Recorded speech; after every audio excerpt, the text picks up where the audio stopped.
I heard the most outrageous thing that I've heard in a long time today. What's his name? Scott McFarland, a CBS news journalist.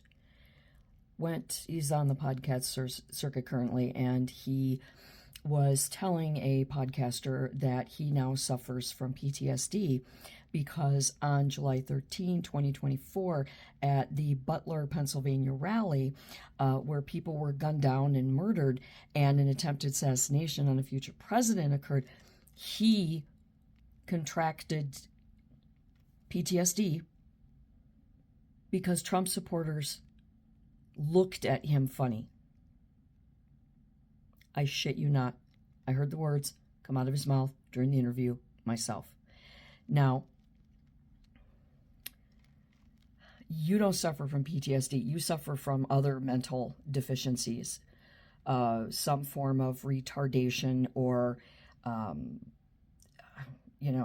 lack of coping skills, no emotional maturity, whatever the deal is. Your mommy didn't hug you enough. I don't know what your problem is, buddy. But let me tell you something.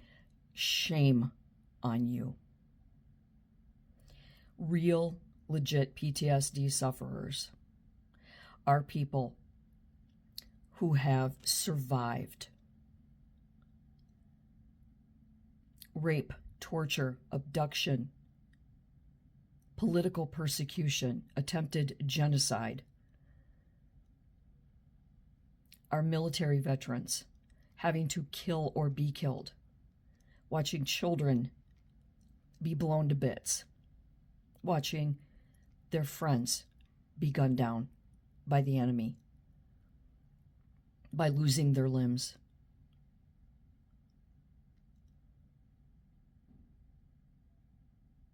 Living lifelong childhoods of abuse.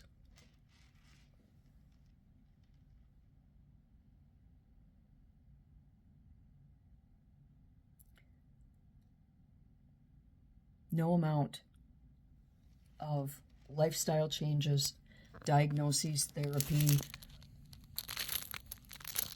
support from friends and family, even medications, no amount of that stuff is going to completely axe PTSD. Especially those of us that have been diagnosed repeatedly with chronic and acute PTSD. Those are terms used for PTSD that starts at a young age.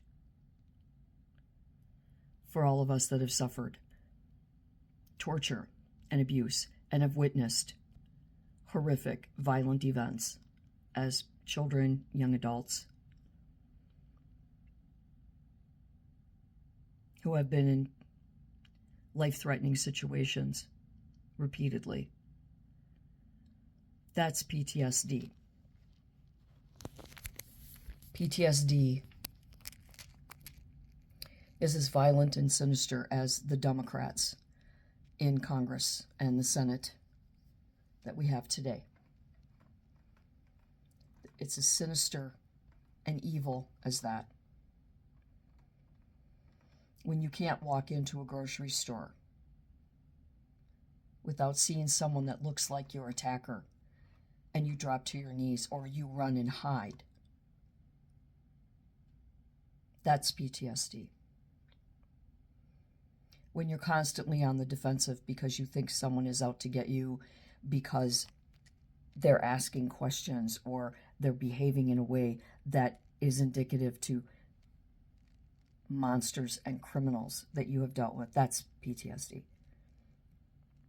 Nightmares, cold sweats, panic attacks, depression, suicidal ideations, unable to be in the same room with your family even though you love them, trying to cover it with drugs and alcohol. In some cases, people do. How dare you? How dare you, Scott McFarland?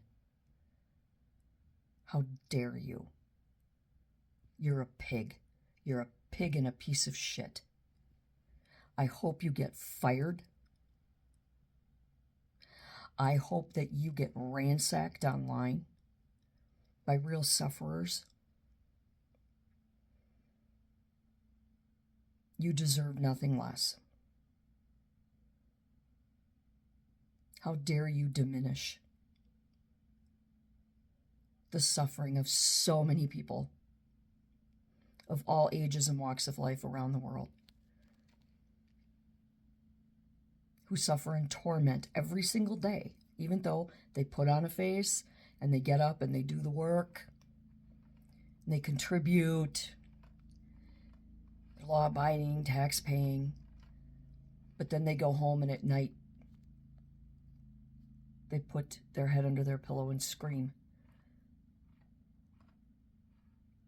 because they had to hold everything in all day. They couldn't let out the least bit of evidence that they were suffering. You don't know what suffering is. Shame on you. You're a despicable, vile piece of shit.